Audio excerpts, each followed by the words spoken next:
From Pacifica, this is Democracy Now!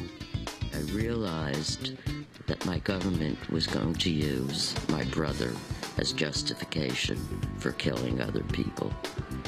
And that had a tremendous impact on me. I didn't want that to happen, not in my brother's name.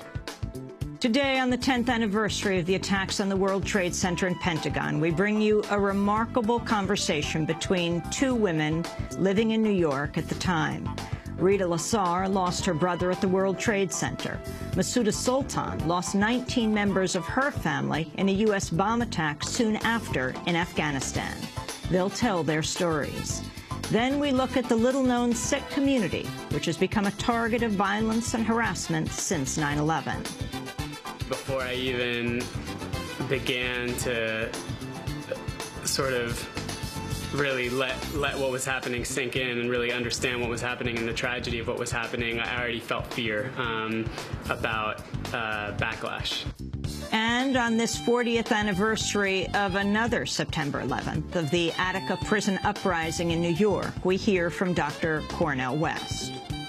40 years later, we come back to commemorate this struggle against the historical backdrop of a people who have been so terrorized and traumatized and stigmatized that we have been taught to be scared, intimidated, always afraid, distrustful of one another, and disrespectful of one another. But the Atticus Rebellion was a counter move in that direction.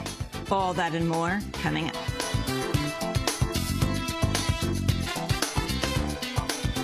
Welcome to Democracy Now!, democracynow.org, The War and Peace Report. I'm Amy Goodman. Presidents Barack Obama and George W. Bush led a tribute Sunday in New York for the victims who died in the attacks on September 11, 2001.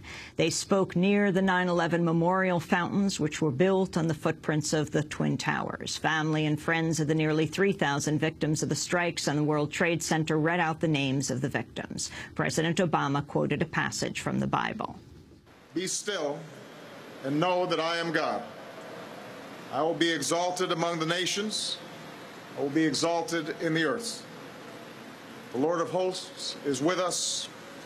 The God of Jacob is our refuge.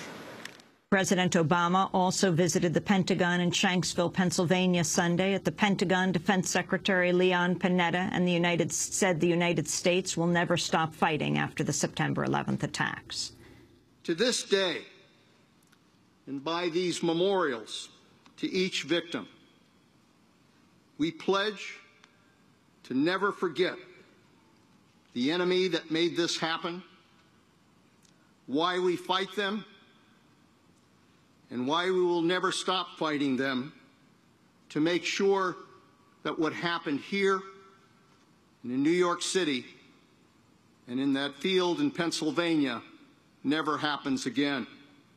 Back in New York, an anti-racism rally was held just blocks from Ground Zero. Speakers included Fahad Ahmad, a member of Drum, Desi's Rising Up and Moving. Immediately after 9/11, there was a post-9/11 sweeps in which over 1,200 Muslim men were picked up, detained, held without communication with their families or lawyers, and most of them eventually being deported. And so for us, it's important to come here and say that, yes, while the tragedy of 9/11 did happen, the response to it has been to target the Muslim American communities here. Former Florida Senator Bob Graham is calling on President Obama to reopen the investigation into the September 11th attacks after new information emerged about the possible role of prominent Saudis in the 9/11 attack. According to recent news reports, a wealthy young Saudi couple fled their home in a gated community in Sarasota, Florida, just a week or so before 9/11, leaving behind 3 cars and nearly all their possessions. The FBI was tipped off about the couple, but never passed the information on to the September 11th Commission, even though phone records showed the couple had ties to Mohammed Atta and at least 10 other al-Qaeda suspects. Former Senator Bob Graham described the news as, quote, the most important thing about 9/11 to surface in the last 7 or 8 years. Graham said, quote, the key umbrella question is, what was the full extent of Saudi involvement prior to 9/11, and why did the U.S. administration cover this up? Meanwhile, a former FBI agent has accused the CIA of deliberately withholding photographs and information about two al-Qaeda operatives living in the United States before the September 11th attacks. The agent, Ali Soufan, writes in a new book that the CIA rejected repeated FBI requests for information before 9/11 about possible al-Qaeda operatives. Then, hours after the World Trade Center was attacked, Soufan claims a CIA official in Yemen finally turned over the material that the FBI had requested months earlier. The CIA's files included photographs of two of the hijackers who'd been living in California. The CIA reportedly became aware of one of the hijackers, Nawaf Ahazmi, a few days after he attended a secret planning meeting of al-Qaeda in Malaysia in January of 2000. In Afghanistan, 4 civilians died and 77 U.S. troops were injured on Saturday when a suicide bomber attacked a NATO base in central Afghanistan. The bomb created one of the highest injury tolls of the decade-long war for the U.S. military. A new report by Human Rights Watch has accused U.S.-backed militias in Afghanistan of murder, torture, rape, land grabs, and numerous other abuses.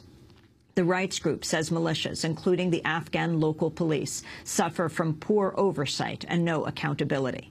Brad Adams of Human Rights Watch said, quote, Kabul and Washington need to make a clean break from supporting abusive and destabilizing militias to have any hope of a viable long-term security strategy. Relations between Israel and Egypt are deteriorating after Egyptian protesters attacked the Israeli embassy in Cairo on Friday, forcing the Israeli ambassador and other embassy staff to be evacuated. Protesters scaled the walls of the embassy, replaced the Israeli flag with Egypt's, and seized embassy documents from a storeroom.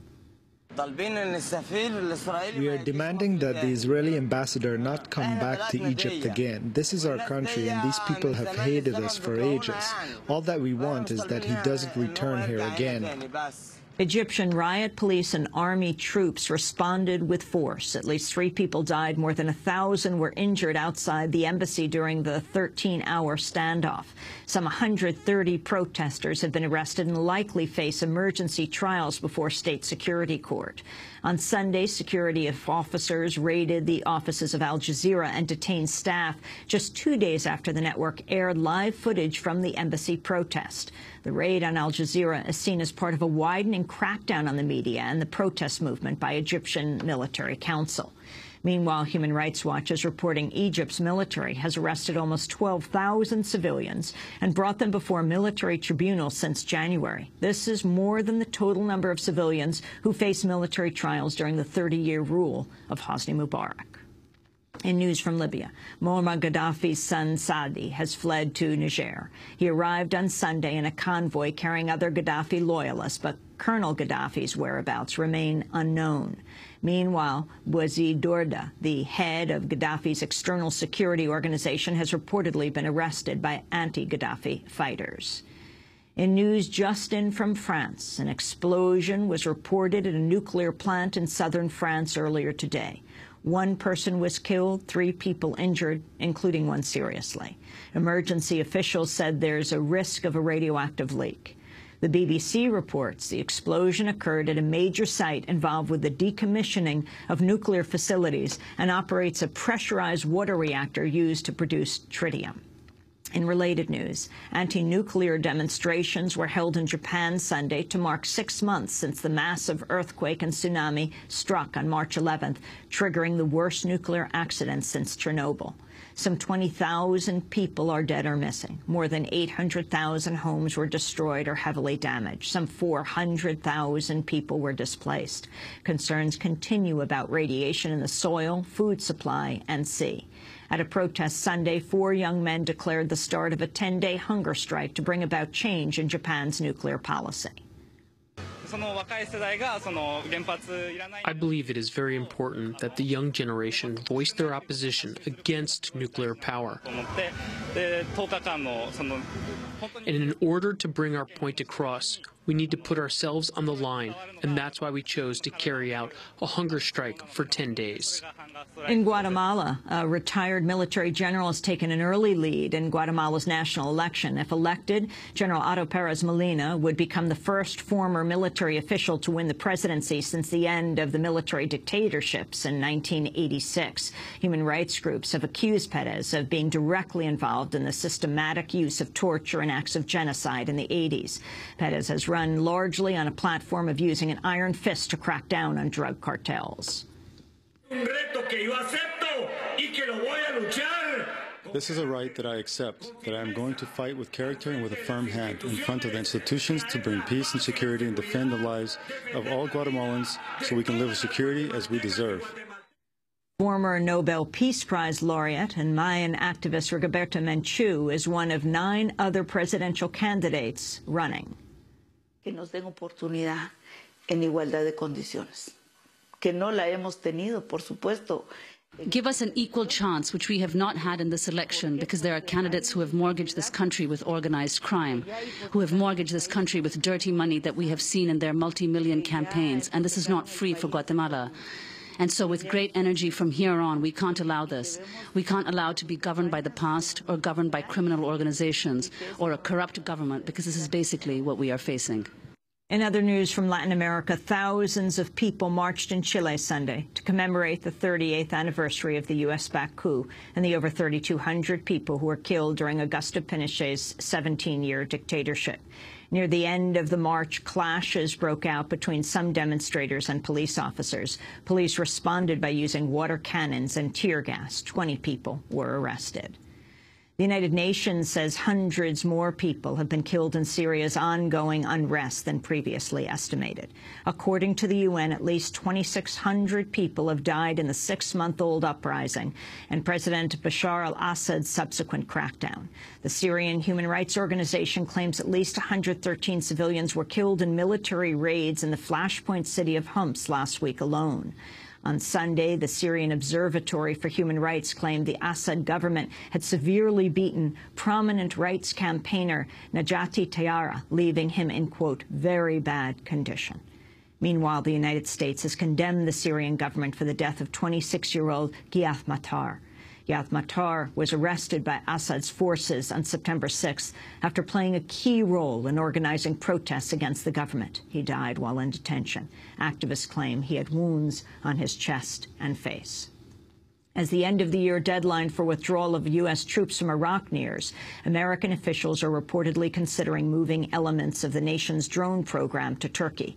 Using Predator drones based in Iraq, the United States currently shares surveillance with Turkey in an effort to target the Kurdistan Workers' Party, or PKK, which the U.S. considers a terrorist group. In addition to complicating the U.S.-Turkey intelligence sharing arrangement, the December 31st deadline for withdrawal has also prompted the military to consider whether to base backup or rotational training forces in Kuwait to provide the additional military support U.S. commanders say they'll be necessary in Iraq past 2011. In news from Africa, more than 100 people were burned to death in a massive fire caused by a pipeline spill in Nairobi. The fire reportedly started after a fuel tank at a depot belonging to the Kenya Pipeline Company spilled fuel into an open sewer flowing through the slum. In environmental news, German researchers have revealed that the area covered by Arctic sea ice has reached its lowest point since the start of satellite observations in 1972. Arctic temperatures have risen more than twice as fast as the global average over the past half-century. The meeting ice is seen as both a measure and a driver of global warming. Meanwhile, a leading United Nations scientist says coral reefs are on course to become the first ecosystem that human activity will eliminate entirely from the Earth. And the Georgia Superior Court has scheduled the execution of death row prisoner Troy Davis on September 21st. Davis was convicted for the 1989 killing of an off-duty white police officer.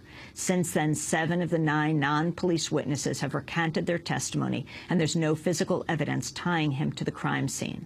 Amnesty International, the NAACP, and numerous other groups have called on the Georgia Board of Pardons and Paroles to grant Davis clemency. Benjamin Jealous is president and CEO of the NAACP. Having dealt with hundreds of death row cases over the past 20 years. I have no doubt that Troy is telling the truth. So many others have come to the same conclusion. But with regard to the Board of Pardons and Parole, we just need them to recognize that there is doubt, that this is an exceptional case, and they should do the exceptional thing and spare his life. And those are some of the headlines. This is Democracy Now!, democracynow.org, The War and Peace Report. I'm Amy Goodman.